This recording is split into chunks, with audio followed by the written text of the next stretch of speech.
Critical radius calculation में हमारा ये देखो, ये रेडियस कैसे बनता है, ये यहां से ऐसे चला, यहां से ये देखो, ये तो रेडियस है और यहां से टेपर है, ठीक है। जब हमारा रेडियस के साथ टेपर आ जाए तो उसे कहते हैं टेंजेंट रेडियस। क्या कहते हैं? कब? जब हमारा रेडियस के साथ साथ टेपर आ जाए। अब हमें क्या करना है, इसकी कैलकुलेशन कैसे करेंगे? तो इसकी कैलकुलेशन करने के लिए ये जो आपको टेपर दिख रहा है ना, इस टेपर को आगे बढ़ा दो। बढ़ा दिया? तो ये टेपर जैसे हमने बढ़ाया तो जहां पे टच पॉइंट आता है और इधर ये जो लाइन आपको दिख रही है ये वाली, इसको भी आगे बढ़ा दो, ठीक है। बढ़ा दिया? इस लाइन, ये जो हमारी लाइन है, ये दोनों लाइन हमारी कहलाएंगी टेंजेंट लाइन। कौन सी लाइन होंगी? अच्छा, टेंजेंट इनको क्यों कहते हैं? क्योंकि जो रेडियस को सर्किल को टच करे और चली जाए बट अंदर ना जाए। जैसे मान लो हमारा ये सर्किल है, अभी सर्किल के साथ में ये लाइन यहां लाके आ रहा हूं मैं, तो ये लाइन टेंजेंट लाइन नहीं है। अगर हम इसे आगे बढ़ाएंगे तो ये अंदर जाएगी।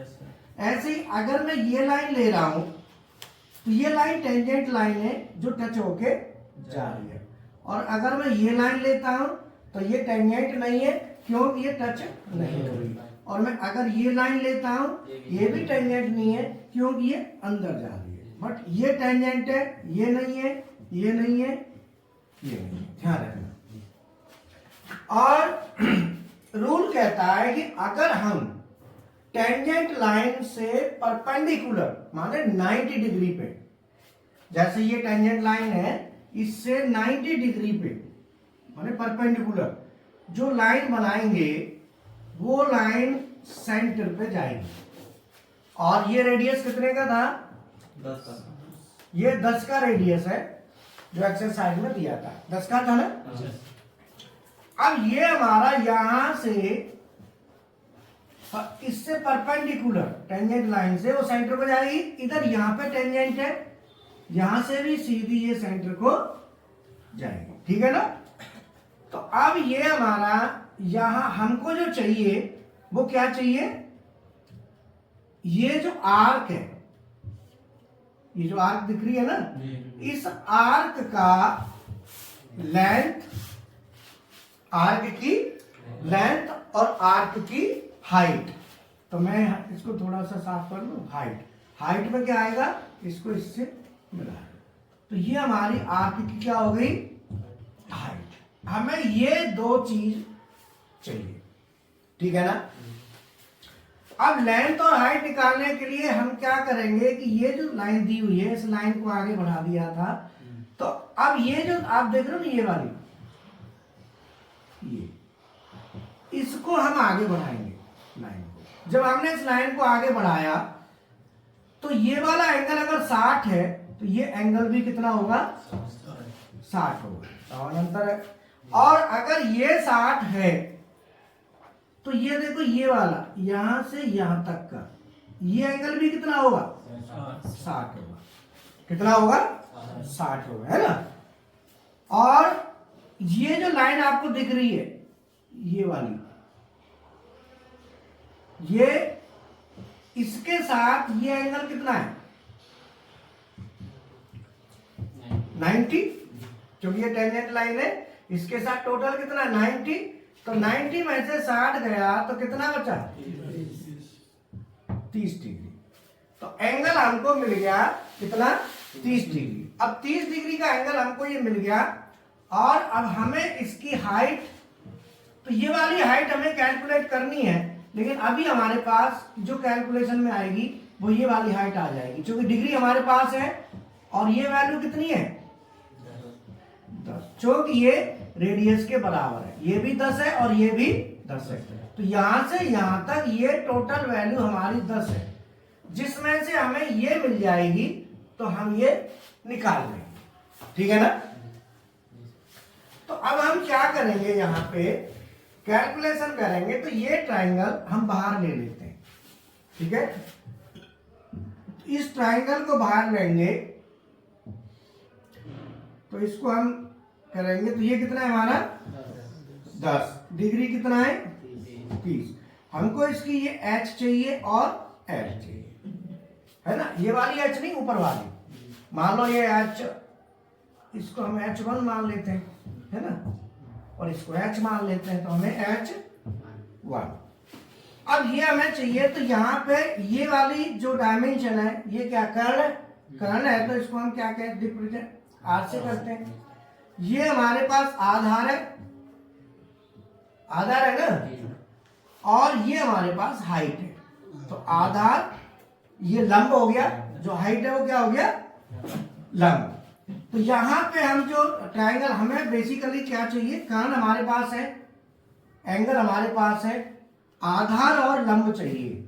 तो इसमें जो फॉर्मूला लगेगा वो लगेगा साइन थीटा बराबर क्या होता है, लंब बटे कर्ण। तो लंब यहाँ पे क्या है h1, कर्ण क्या है r, और cos थीटा बराबर होता है आधार बटे कर्ण। आधार क्या है l, कर्ण क्या है r। तो हमें दोनों से ये दोनों निकल के आएंगे। तो ये हमारा h1, तो पहले हम ये निकालते हैं h1। तो h1 is equal to r sine theta is equal to r कितना है 10 गुणा साइन थीटा कितना है साइन 30। तो ये हमारा हो गया साइन 30 का मान कितना होता है 1/2। तो 10 गुणा 1/2 बराबर 5। कितना हो गया ये 5। तो ये हमारी जो h1 है ये हमारी कितनी आ गई 5।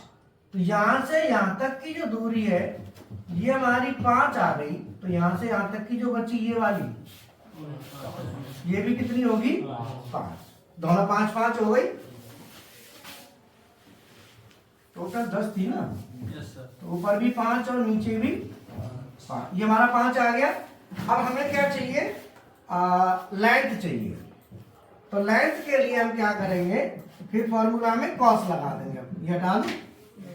तो कॉस थीटा बराबर आधार बटे कर्ण, तो L अपॉन R। तो L बराबर आधार, L बराबर R कॉस थीटा। R कितना है 10 इंटू कॉस 30, और कॉस 30 का मान कितना है √3/2। तो 10 गुणा √3/2, ये कितना आया 8.6।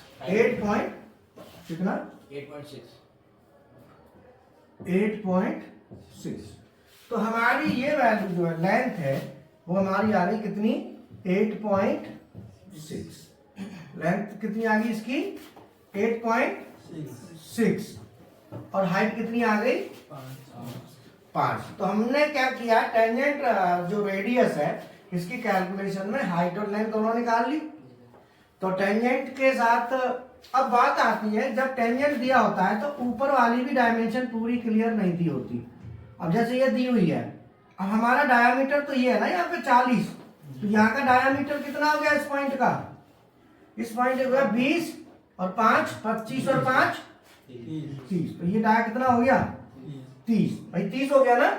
अब हमें क्या करना है कि हमें डायामीटर तो यहाँ का मिल गया 30। अब हमें यहाँ की क्या चाहिए, ये लेंथ और चाहिए, ये लेंथ, ये टेपर वाली भी चाहिए। टेपर वाली भी कैलकुलेट करनी पड़ेगी। तो टेपर वाली को कैलकुलेट करेंगे। तो हमने ट्रायंगल बना लिया। अब इस ट्रायंगल में ये वाली क्या है लंब और ये आधार, और तो यहाँ पे tan का फॉर्मूला लग जाएगा, है ना। तो tan थीटा बराबर होता है लंब बटे आधार। तो लंब यहाँ पे क्या है h, आधार क्या है l मान लो, ये h2 और l2 है ना, क्योंकि h और l वहां ले लिया था ना। तो हम यहाँ पे हमें क्या निकालना है l निकालना है। तो L बराबर S2 बटे tan 60, और tan 60 का मान कितना होता है √3। तो H का मान कितना है? अब H का मान हमारा यहाँ पे अवेलेबल है, कितना है 30। 40 में से 30 गए तो कितने बचे? 10 के आधे कितने हुए? 5। तो 5 हमारा यहाँ पे होगा 5 बटे √3, ये हमारा आ जाएगा L। ठीक है, तो इस तरीके से हमारी दोनों कैलकुलेशन होंगी। समझ में आ गया?